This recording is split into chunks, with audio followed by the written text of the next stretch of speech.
Boo. Hello everyone, I'm Mr. Shivers, and welcome to episode 419, Star Wars, episode 9, The Rise of Skywalker. We finally got to the last one, and again, let me always say this, even a bad Star Wars movie is a good Star Wars movie because it's Star Wars and it's fun.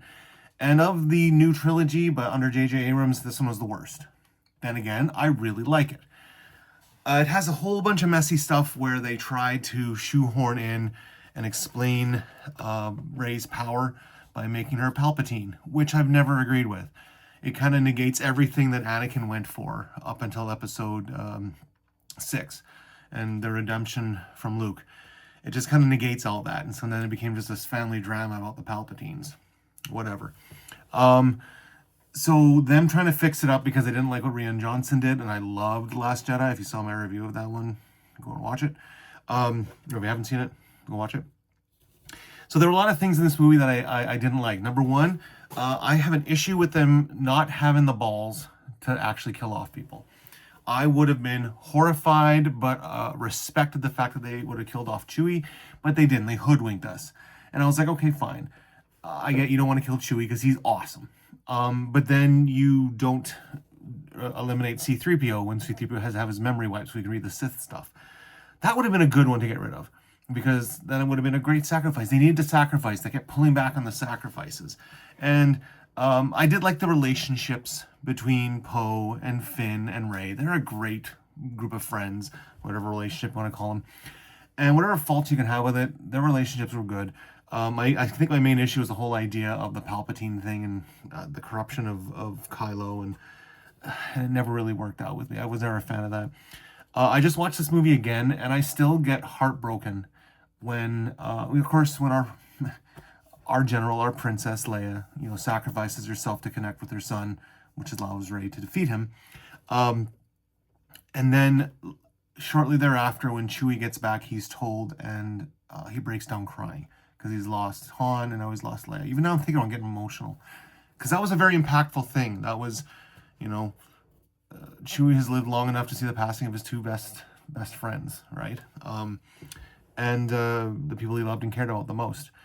And so that one was always heartbreaking. I felt it was a little bit of fan service that he got his award at the end. I mean, it's awesome that he finally got his medal at the end. That kind of everyone felt he lost in the first Star Wars movie.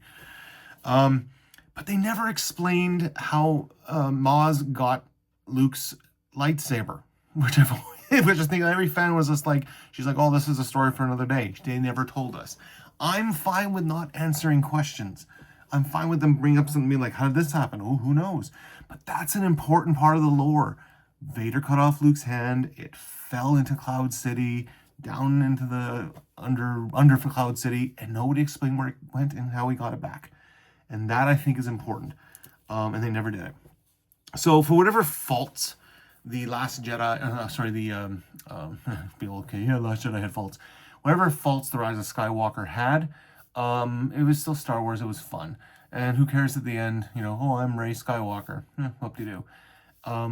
It was a fun trilogy. It's not as good as the first 6, of course. But, some characters are really cool. I like BB-8. I love seeing the whole gang back. I love seeing Lando back and kicking butt.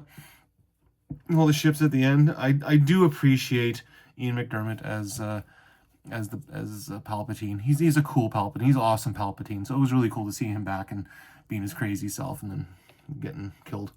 But yeah, it had its moments. It also had its faults. Another good moment is there when she passes the lightsaber to him, and Rey, Kylo pulls the lightsaber out and does a Han Solo. I got it. That was fun. Good fan service in that one. So yeah, mixed bag with the Rise of Skywalker. But you know what? Star Wars is Star Wars, and Star Wars is fun because it was my youth. And now it's cool to see and share with my kids. And I'll show it to my grandkids when I eventually become a grandparent. That'll be fun to do as well. So until next time, I'm done all the Star Wars movies now. Until next time, Mr. Shivers saying grab yourself some popcorn, sit back, and enjoy the movies. And may the Force be with you.